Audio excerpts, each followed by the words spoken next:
What's the most stressful thing you've ever done to land a job? Was it a slightly polished resume, or maybe a white lie about your skill set? Well, for Meghan Markle, the distance between a Hollywood headshot and a royal title is paved with a series of baffling photos, conflicting timelines, and whispers from a past that seems to be fighting its way out of the shadows. We're going way beyond the typical tabloid drama today, because the math on Meghan's history is officially not mathing, and the latest ripples coming from a prison cell in New York have the palace in a full-blown tailspin. If you live to dissect this kind of high-production chaos and want to stay ahead of the curve on every royal meltdown, do yourself a favor and join the Star Report. We're digging into the stuff PR teams are paid millions to hide. So hit that subscribe button and let's get into it. The Maxwell Manifest. Silence doesn't always mean the truth has disappeared. Sometimes it only means it's being held back, waiting for the moment when protection expires. From inside a prison cell, Ghislaine Maxwell no longer has alliances to protect, reputations to preserve, or futures to negotiate. According to source claims, she has begun speaking, not loudly or publicly, but deliberately. And among the names now being whispered again is one that many assumed was untouchable: Meghan Markle. We aren't talking about Meghan as a royal or a duchess, but as a figure from an earlier chapter, a time before titles, before cameras, and before the fairy tale. This was a time when access mattered more than fame, and when photographs were taken without anyone realizing how dangerous they would become years later. Maxwell's alleged statements reach back into Hollywood, modeling circuits, and elite social placement, specifically referencing Meghan's past associations. Are you happy?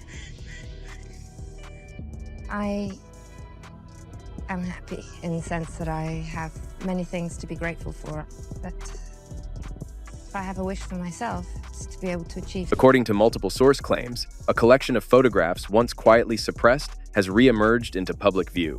These images are described as problematic because of who appears in them, where they were taken, and who else is known to have been present at the time. For years, these images were allegedly scrubbed, deleted from archives, and made impossible to license.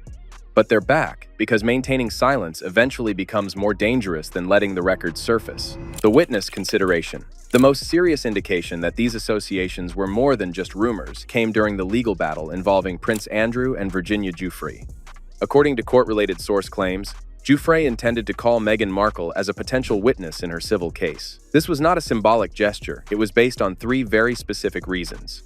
First, Meghan resided in the United States, making jurisdiction possible. Second, she was described as having been a close associate of Prince Andrew for a period of time. The third and most critical reason was that she was said to have been present within Jeffrey Epstein's social environment. In legal terms, presence matters because it establishes who may have seen, heard, or understood what was happening behind closed doors. Witnesses are not necessarily accused, they are positioned. Ultimately, she was not called to testify, but the fact that her name entered that legal consideration at all changed the nature of the conversation from social curiosity to judicial relevance. The Northwestern nexus. While the Maxwell ripples continue, we have to look at how the foundation of Meghan's public story is also coming under fire, starting at Northwestern University. The official narrative tells us that Meghan graduated with the class of 2003. Based on her reported 1981 birth date, she would have been a perfectly standard 22-year-old at commencement. But as soon as you look at the physical evidence from that era, things get very strange. There is a specific photograph from Meghan's time in the university's student salsa club that has become a nightmare for her narrative managers. It shows a young, smiling Meghan alongside her fellow dancers. When you track down the classmates pictured with her, a bizarre pattern emerges. Most of these individuals are comfortably in their early to mid-50s, with records showing they finished high school in the late 1980s. That's a full decade before Meghan supposedly walked across the stage at her Los Angeles high school. While every university has non-traditional students, the Salsa Club wasn't just a handful of mature learners. Archives of campus activities and alumni newsletters consistently show Meghan surrounded by a majority of classmates who are significantly older than her official biography would allow. It raises a glaring question. Was she just a young student who exclusively hung out with people 10 years her senior, or was she actually their peer? The statistical improbability of a traditional undergrad being so thoroughly enmeshed with a group born in the early 70s is staggering. The Epstein environment. To understand the concern surrounding the resurfaced images, it's necessary to understand what sources describe as the Epstein environment. This was not a single house or city. It was a social ecosystem. According to source claims, Meghan Markle was repeatedly present in New York during periods when Prince Andrew was also in the city, times when Jeffrey Epstein's social calendar was active and well attended by a consistent circle of figures. The significance here is not a single meeting, but repetition. Being present across multiple overlaps suggests familiarity and comfort. Sources allege that during this time, she moved easily within rooms where introductions were informal and discretion was expected. These spaces weren't governed by sign-in sheets or press coverage. They were governed by silence. Proximity matters because it establishes who had the opportunity to see and know. The resurfacing images confirm that this proximity was not theoretical. It was physical. The Soho House corridor. If anonymity was the shield, then access required a corridor. According to source claims, one of the most consistent gateways into elite social circles during this period was Soho House. In 2015, Meghan Markle is said to have been flown to Istanbul for the opening of a Soho House location. At the time, she was not a household name or a headliner. She was described as social filler, someone present to populate rooms and maintain atmosphere. What raised questions later was the scale of the travel, international flights, and premium seating that appeared inconsistent with her acting income at the time.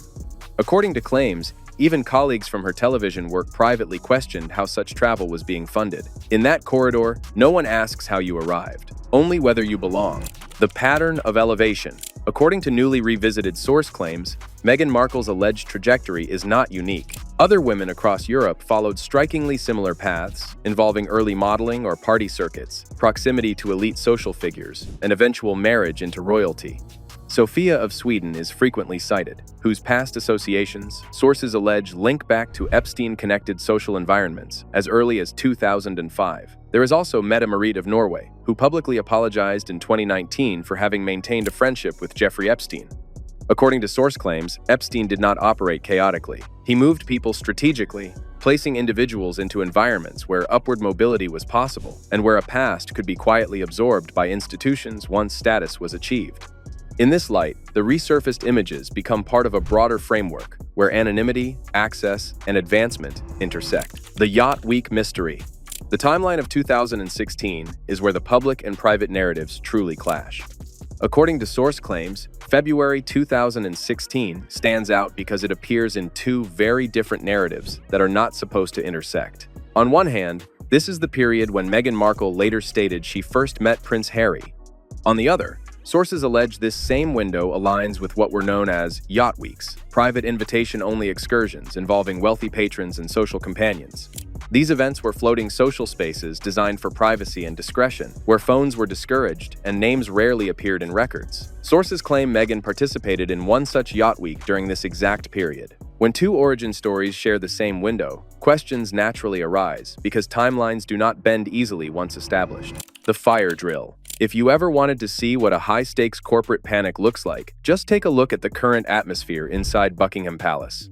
The men in gray suits are reportedly in a state of absolute clinical distress. For the royals, the problem isn't just that these Maxwell allegations are resurfacing, it's that they are resurfacing at a time when the monarchy is trying to project a sense of stable, dignified transition. Having the Duchess of Sussex's name appearing in the same sentence as a convicted socialite is like finding a grease fire in the middle of a coronation. The fury isn't just about the stories themselves, it's about the fact that the palace legal teams can't seem to make them stay buried. The strategy so far has been one of calculated, stony silence, but behind the scenes, it's a full-blown PR fire drill. Sources claim that emergency meetings have been held to discuss how to distance the royal brand from any potential visual evidence Maxwell might still be holding onto. The irony here is delicious. The palace spent decades perfecting the art of the fairy tale, and now they're being forced to deal with a reality that feels more like a gritty crime documentary. Every time a new photo or a manifest entry is whispered about, another layer of that polished royal lacquer peels off. They aren't just protecting a person anymore. They are protecting the very idea of the monarchy. The sheer amount of billable hours being racked up by royal solicitors right now to keep these yachting stories out of the mainstream press is enough to fund a small country. It's a desperate attempt to keep the past from poisoning the present. But as any storyteller knows, the more you try to kill a rumor, the more life you give it. The erasure effort. As legal consequences solidified and prison doors closed, Ghislaine Maxwell began to speak more openly, and something else began to happen quietly. Image archives changed. Photographs vanished and licensing restrictions appeared without explanation. Getty Images, according to claims, removed or limited access to certain photographs involving Meghan Markle that were previously available. It appeared as if institutions were attempting to erase visual records before they could be re-examined under a new lens. But erasure itself draws attention, because when systems move to hide material rather than address it, they confirm the material still matters. For years, the story remained intact because it was curated, but that protection is fading. The resurfacing of these images does not close the story. It reopens it by returning the context that was once stripped away. Once context returns, the narrative can no longer be controlled. We are at the moment where the records stopped being editable. Whether it's a question of her true age or the nature of her yacht days and Maxwell connections, the mystery remains the most compelling part of her story. So, I have to ask, do you think the palace can keep a lid on this forever? Or is the truth finally coming out? Drop your theories in the comments. I'm dying to know what you think. Until next time, stay curious.